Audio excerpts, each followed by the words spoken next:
panalo. Walang iba, panalo ang ating Duterte. At syempre, meron tayong plus 2, bahala na ang ating taong bayan kung sino po ang kanilang idadagdag. Pero sigurado po ako, panalo na po tayo. Dahil wala na pong ibang dahilan para tayo po'y matalo. Sapagkat, alam nyo naman, ang hinahanap po ng tao ay yung isang gobyerno na may tunay na pagbabago. At yan po ay kayang dalin ng PDP laban. At tuwing nakikita ko po ang aking mga kababayan, kahit nasan man sila, it's always a wonderful tonight. Wala pong bola yan dahil ako naman po hindi nyo kilalang bulero. Kilala nyong playboy. Pero hindi bulero sapagkat lahat ng iyon ay minahal ko at walang nagreklamo. Kaya hindi po ako bulero. Ngayon po, mga mahal kong kababayan, alam ko pong pagod na rin kayo sapagkat sabi kanina, 11 o'clock pa po kayo nandito. Abay, nung narinig ko po yan, pagbaba ko sa airport, pagsakay ko ng sasakyan, naririnig ko sa live, alas 11 pa kayo nandito. Kaya po, ako'y buong pusong nagpapasalamat po sa inyong lahat. Sapagkat alam ko na walang bayad dito. Ang lahat na lang dito ay naniniwala na parating na muli ang tunay na pagbabagong inumpisahan ni Tatay Digong.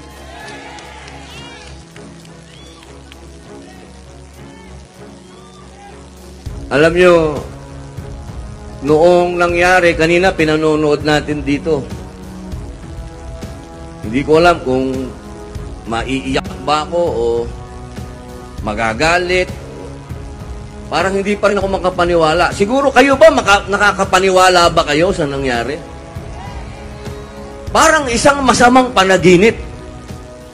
Kahit po nung sumunod ako, kasi nung siya po ay hinuli, dinala po siya ng Dubai muna, pinilit ko po yan mahabol.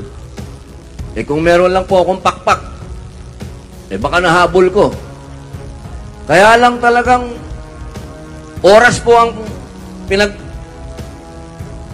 dumating siya ng Hague. Dumating ako, tanghali na. Alam niyo po, ang lamig. Saksakan po ng lamig. At nung pagdating po namin doon, hindi po namin makita kung nasan si Mayor. Wala pong nagsasabi kung nasan si Mayor sapagkat pagdating doon, inihiwalay siya. Hiniwalay siya kay ES. Siya na lang ang mag-isa. Mag-isang bumaba sa eroplano, mag-isang pumunta sa kung saan sa Sinakay. Hindi na po namin siya nakita. Isang araw po namin hindi alam kung nasan si Mayor. Kinabukasan na lang po namin nalaman na dinala na pala dun sa kulungan. Yung mga nangyari po sa kanya, hindi po yan dapat nangyayari sa kahit na sinong Pilipino. Hindi po tayo nagrereklamo dahil ginawa kay Mayor. Natural, dahil matanda na po siya, napakasakit tingnan. Meron pa tayong maririnig na kakatakin, bibit-bitin, na napakasakit pong marinig nun. Pero mga kababayan, hindi po dapat yan nangyayari sa kahit na sinong Pilipino. Kaya kami pong nandito ngayon, na bumubuo po ng PDP laban, alam ko po ang inyo pong kalooban ay naghihimagsik. At gusto ko ninyo na makauwi ka agad dito. Kung gusto nilang litisin, dito nila litisin. Huwag sa ibang bansa. Dahil hindi naman tayo, hindi ko matatanggap na tayo'y alipin pa rin ng mga dayuhan. Huwag naman. Sayang naman yung pelikula kong Bonifacio. Sayang naman yung mga ginastos ko para sa bayan. Alam nyo, noong pa ho, parehas tayo. Nung panahon na tinutulungan ko ang Pangulo, Rodrigo Roa Duterte na manalo, gastos ko po lahat. Paggawa ng t-shirt, pamasahe, hotel. Ako po ay nadistino pa sa abroad noon. Doon ako nangampanya sa mga OFW. Gastos ko po lahat yan, kaya naiintindihan ko po kayo. Pumunta kayo dito sa sarili ninyong pera at pagod.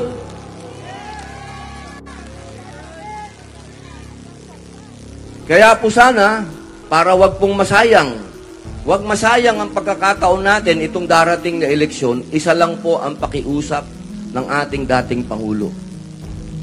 Kung po pwede, wag nating gawing, alam nyo, sanay tayo doon sa singit-singit ang boto eh. Kasi marami tayong mga kilalang mga kandidato na.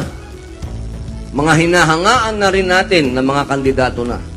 At pati po ako, aaminin ko sa inyo, lahat din po ng kasama ko sa Senado ngayon ay magagaling. Matatalino, masisipag. Wala po akong marereklamo sa kanila. Isa lang. Hindi po nila sinusuportahan ang federalismo. Alam niyo po ba na dito, sa lugar ninyo, unang-unang itinatag ang Federal State of Visayas. Dito po yan, panahon ng revolusyon. Kaya hindi po bago sa Visayas, lalong-lalo na sa Iloilo, ang federalismo. Napapanahon na po para muli ninyong yakapin ang federalismo at maniwala kayo sa sarili ninyong kakayahan. Hindi natin kailangan ang mga taga-Luzon.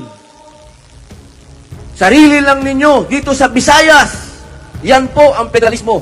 Kaya nyong patakbuhin ang gobyerno ninyong sarili. Gusto nyo po ba yun? Matagal na panahon na po. Isipin ninyo, 1898, 1899. Halos lagpas 100 taon na ho na pumayag ang mga Bisaya na kayo'y sumama sa Imperial Manila, ibig sabihin sa Luzon, na kayo'y makiisa sa Luzon. Pero ano na ngayon, 2025, nakikita nyo ba na ang boses ninyo ay naririnig? Kung ang boses ng Bisaya naririnig, madadala kaya ang Pangulong Rodrigo Roa Duterte sa Hague? Alam niyo, pagmuni-munihan po ninyo, mga mahal kong kababayan, lalo na dito sa Visayas, sa Iloilo.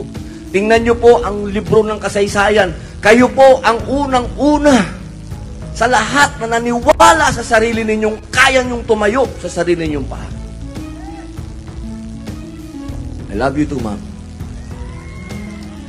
Kukunti na lang kasi yung oras ko, ma'am eh. Alam niyo naman dito, stricto sila. Nakakakanta na ako. Kaya binibigay ko na lang todo yung speech, ma'am ha. Pasensya ka na. Mamaya, picture tayo, ma'am. Pupunta ako dyan sa iyo. Opo! Kita mo nga naman, oh.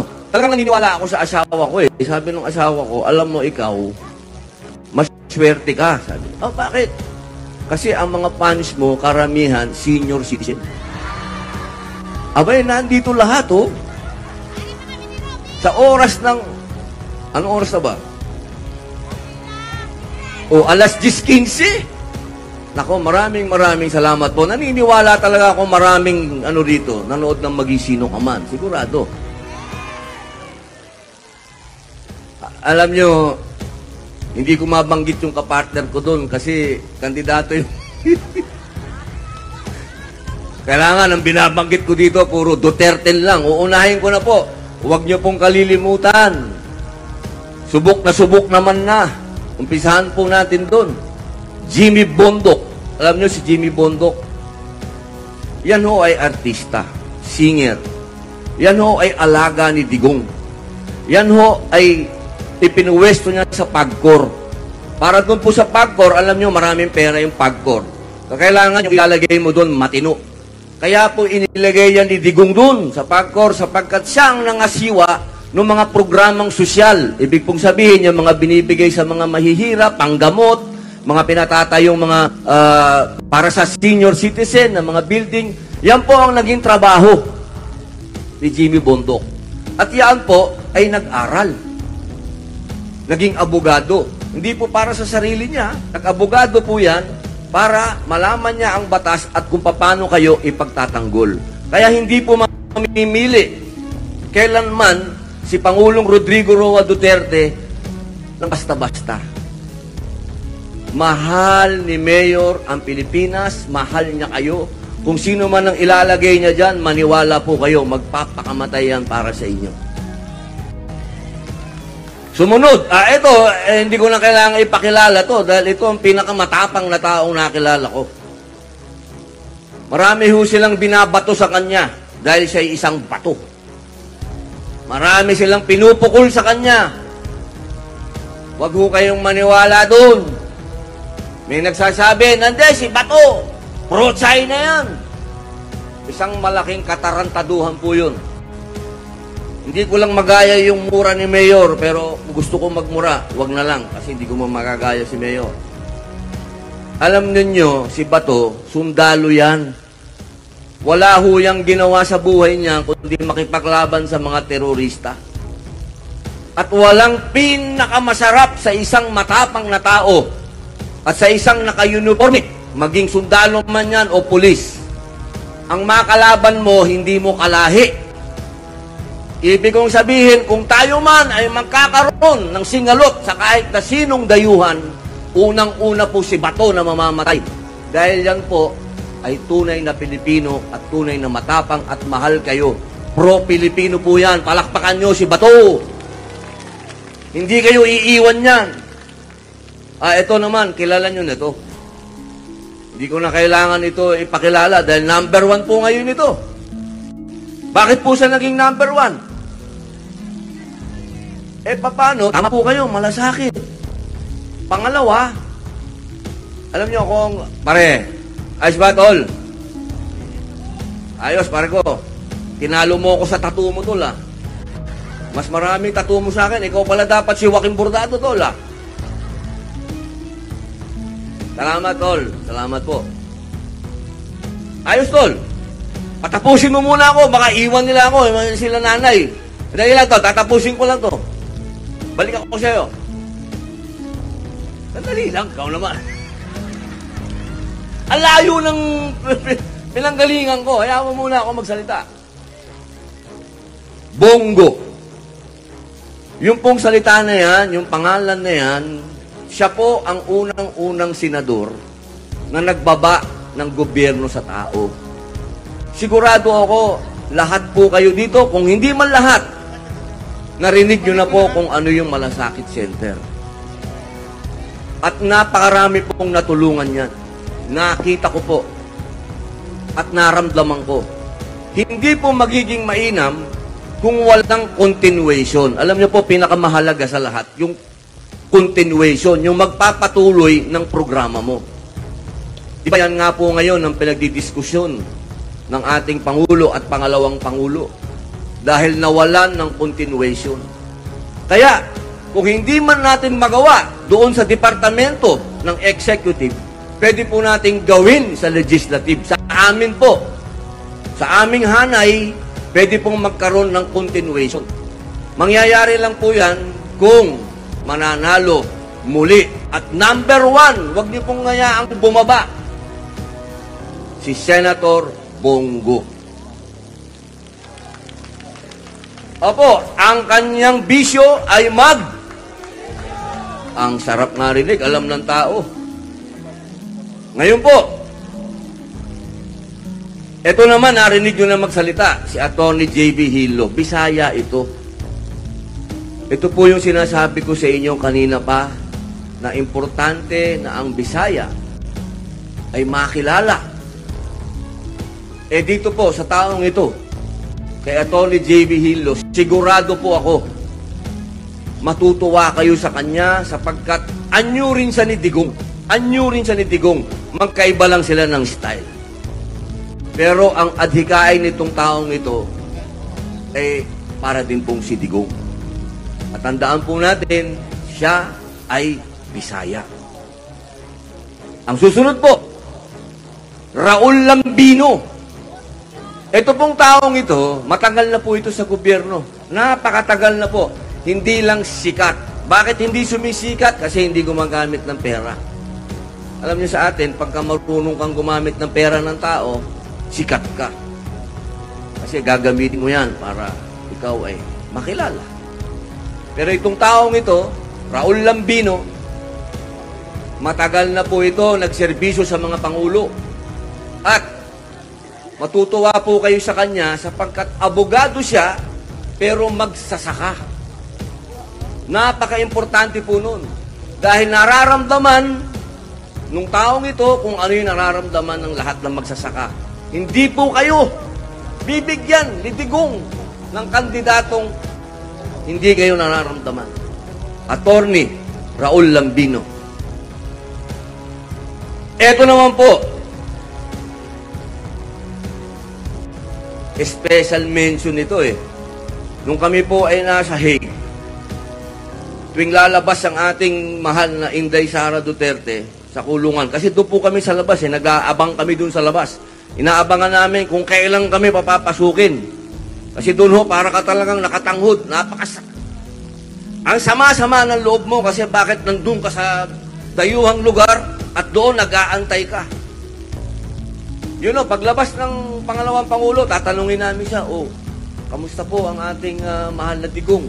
O ang sasabihin po ni Inday, sasabihin niya, alam mo, ang kabilin-bilinan niya, itong taong ito. Ito pong si Attorney Rodante Marcoleta. Ito pong taong ito, matagal na po itong dapat na senador. At alam ko po, sana po, sa araw po, huwag niyo pong kalimutan na ito ay laging tumitindig katabi ng ating Pangulong Rodrigo Roa Duterte at ng ating pangalawang Pangulo. Wala pong inatrasan nitong taong ito. Head-on. Kumbaga, harapan, hindi po yung talikuran. Alam nyo naman sa politika natin, uso yung talikuran. Ayos magkaharap, pero pag talikod, saksakan. Pero itong si Marcoleta, nakikita nyo ho yan. Harapan kung paano niya banatan din kung sino yung bumabanat sa ating mahal na Rodrigo Roa Duterte at sa ating pangalawang Pangulo. Tandaan nyo po, Rodante Marcoleta. At ito naman po, naku, happy birthday. Kailangan sa magkakaibigan, importante, kilala mo kung sino yung tunay mong kaibigan. Dapat, hindi ka na naloloko. Minsan may kaibigan ka, yung pala kaibigan mo lang sa interes. Kapag ka nagkaroon na ng problema, iiwang ka. Pero itong taong ito, Pastor Apollo Kibuloy, napatunayan niya po sa buong Pilipinas at sa buong mundo ang salitang walang iwanan. Kahit na pinukol na sa kanya ang lahat at napakaraming bintang, nanatili po siyang tapat. Una, sa bayan. Pangalawa, sa atin pong mahal, Rodrigo Roa Duterte. Yan po ang klase ng mga pinuno na kailangan magkaroon kayo. Pastor Apollo Kibuloy. Happy birthday po, Pastor. Ito naman po. Ito, si Attorney Vic Rodriguez. Narinig nyo naman magsalita po yan kanina. Pag nagsalita po yan, galing sa puso niya. O tol, mahal na nga kita, palagay ko maging sino ka man. Dito mo, mamaya, tol, acting ka mamaya. Attorney Vic Rodriguez. Yan po, alam nyo naman ang istorya niya. Kaya kung may sinasabi po yan, ibig sabihin, alam niya yung sinasabi niya at katotohanan niya. Kaya sana po, bigyan niyo siya ng pagkakataon na maging senador. Dahil naniniwala po ako makakagawa yan ng mga batas para yung mga sanay na sa sistema, maharangan. Kailangan nyo ng mga bagong muka na nangangako na lalabanan ang korupsyon. Hindi yung paulit-ulit na. Marami na tayong naririnig na ganyan against corruption, against corruption. Ilang taong ka na ba dyan? Si Ben, hindi mo pa nagagawa. Okay, susunod po. Ito, laging binabanatan nito. Artista lang yan. Alam nyo, pagka hindi mo alam ang kasaysayan ng Pilipinas, maliligaw ka talaga Sino ba ang mga unang bayani dito sa revolusyon? Kapag, ang galing mo talaga, tol! Andres Bonifacio, ha? Macario Sakay, Emilio Jacinto. Alam niyo po ba, lahat po yan mga artista ng entablado? Basahin niyo po ang kasaysayan. Mga artista po yan. Sila po ang mga lumaban para sa kalayaan natin. Ninakaw lang nga sa kanila. Nung nanalo na, ninakaw sa kanila ng mga politiko. Yan po ang mapait na kasaysayan ng ating bansa. Ngayon, yan po ang anyo ni Philip Salvador. Ala, isipin lang natin, maraming chicks yan. Wala tayong magagawa. Pogi Mahirap naman kung chick boy ka, tas pangit ka. Ibig sabihin, gumagastos ka, di ba? Itong si Kuya Ipe, ang puso po nito, hindi lang sa pag-ibig. Ang puso nito, pagmamahal sa tao. Ba't alam ko? Matagal na akong kasama yan ni Bongo. Siguro naman, nakikita nyo sa telebisyon o nakikita nyo po sa social media. Basta umikot. Si Bongo, ang kasama niya, si Kuya Ipe, sila po yung nagsisilbi sa tao. Hindi pa po siya politiko nun. Paano po pag nanalo pa yan? Di lalong dodoble pa ang daladala. Ang importante po kasi, puso. Kapag ka puro utak, ano nangyayari? Nautakan tayo. Yun ang mahirap. Mga kababayan, doon na tayong matagal na nagtiwala sa mauutak. Doon naman kayo sa may pusong malaki. Playboy nga, hindi naman bolero. Ito po, last. Bisaya din to. Itong taong ito, doktor. Dito sa bayan natin, ilan lang ba ang senador na doktor? Wala. Hindi dapat po yun. Kung naglagay po kayo ng isang Muslim na senador, dapat maglagay din po kayo ng isang doktor. Yun, kahit anong partido nitong taong ito, kung hindi man ito PDP, ikakampanya ko pa rin po ito.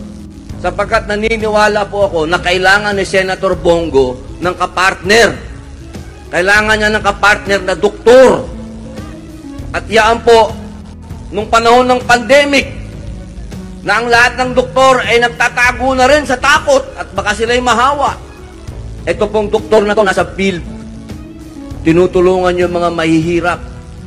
Yan po, kaya kilala po yan. Tandaan po ninyo, si Doc Mata, ang tawag po sa kanya, Marites. Maniwala po kayo, panahon na para magkaroon ng tunay na pagbabago dito sa ating bayan. Hindi po magkakaroon ng tunay na pagbabago kung paulit-ulit din yung inyong hinahalal. Di ba? Gusto natin magbago. Di, gusto ko magbago. Pwede ka ba magkaroon ng bagong sapatos na sinusuot mo pa rin luma? Hindi. Kalokohan eh. Kailangan magtiwala po kayo.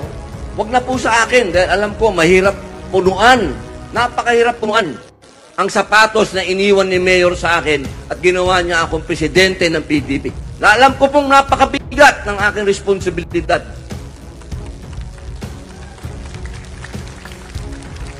Pero sana po, salamat po, pero sana po, bilang kilala niyo naman akong artista din, hindi politiko, wala naman po akong reputasyon na may niloko ko o may ninakawan ako, wala po akong ganyan. Ako po, buong buhay ko. Katulad ng tatay ko, ang tatay ko po ay dating gobernador, naging assemblyman, naging presidente po yan ng mining federation sa buong mundo. Lumaki po ako, nakasama ko mga minero, mga laborer. Hindi po ako malayo sa ating mga kababayan at hindi po ako mambobola sa inyo. Dahil hindi ko naman po hiningi na ako'y maging senador. Ako po'y, katulad po ng kinuwento ko, ako po'y pinakiusapan ng ating mahal na digong na kumandidato ka para yung daldal mo, doon mo gawin sa stage. Kaya lagot kayo hanggang alauna tayo dito.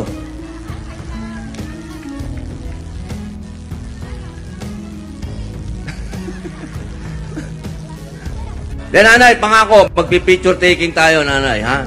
Tatapusin ko na kasi ano oras na rin.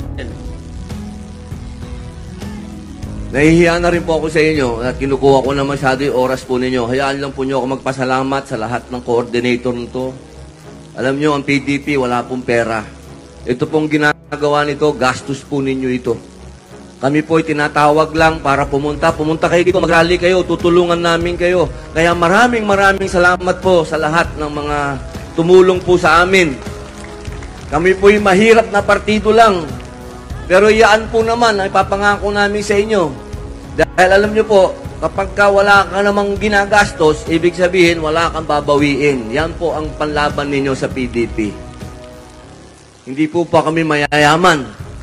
Well, during my acting days, I am rich. Very rich.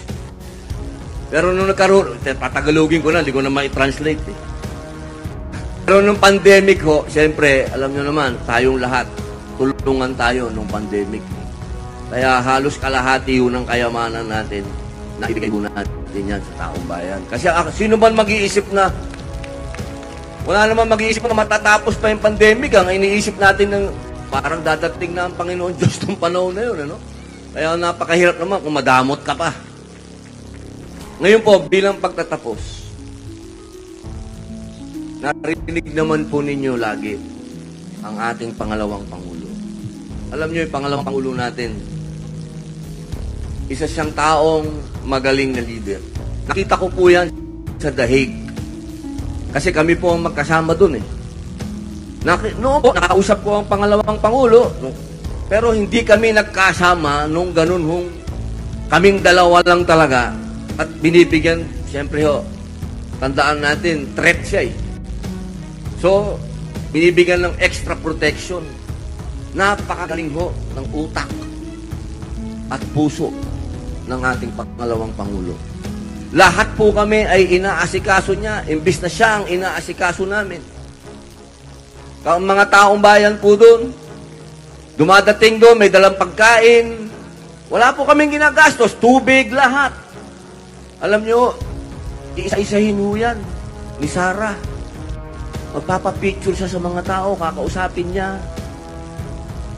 Nakita ko, sabi ko, wow, meron palang ganitong klaseng politiko. Eh, tagal ko na rin ho naman sa politika na sumasama-sama sa mga politiko. Madalas yan, picture ng konti, salita ng konti, aalis na. Pero si Inday po, nakikipag-usap. Kinakausap niya yung tao, binibigyan niya talaga ng panahon. Eh yan ho, kung kailangan natin dito sa Pilipinas, bigyan kayo ng panahon ng ating leader. Kaya sana po, huwag po kayong pumayag ng ating Vice President ay ma-impeach. Kasi iilan lang po kami. Kung hindi po mananalo ang Duterte, at ang mananalo lang po ay si Senator Bongo at si Senator Bato, eh tatlo lang po kami. Eh medyo mahirap pong depensahan. Alam niyo ho, ang mahirap sa Senado, yung botohan eh. Kahit na anong galing mo magsalita, kahit anong galing mo magpaliwanag, pagdating ng botohan, pag kulang kayo, kawawa kayo. Kaya kung gusto po natin talaga magkaroon ng continuity, yung masundan yung ginawa ng ating Pangulong Rodrigo Roa Duterte, wag po nating hayaan na ma-impeach ang ating pangalawang Pangulo. Duterte! Duterte! Duterte! Maraming salamat po, Nay, Tay, Lolo, Lola. Talagang mas malakas pa yung sigaw po ninyo. Si Lolo, naka-shades pa. Boss, ikaw ang idol ko. Paglaki ko, gusto ko parehas kita. Salamat po, Tay. Inspirasyon po kayo sa akin. Inspirasyon. Salamat po. Paglaban niyo po ang PDP. Kaya sana po sa araw po nang kayo po ipoboto, huwag niyo pong kalilimutan Duterte. At pag nandun na po kayo, tandaan lang po ninyo, merong isang tao, isang Pilipino, isang matanda ang nakakulong sa tayuhang lugar, kulungan. Lagay lang po ninyo sa puso. Kaya ano pong partido nyo, kahit ano pang politika nyo, maging maka-Duterte kayo o maki-ano kayo, tandaan lang nyo yun, may isang Pilipino nakakulong, matanda, dating Pangulo. Tandaan lang po niyo. Bring him home. Ipaglaban po. Duterte! Duterte! Duterte! Maraming salamat po.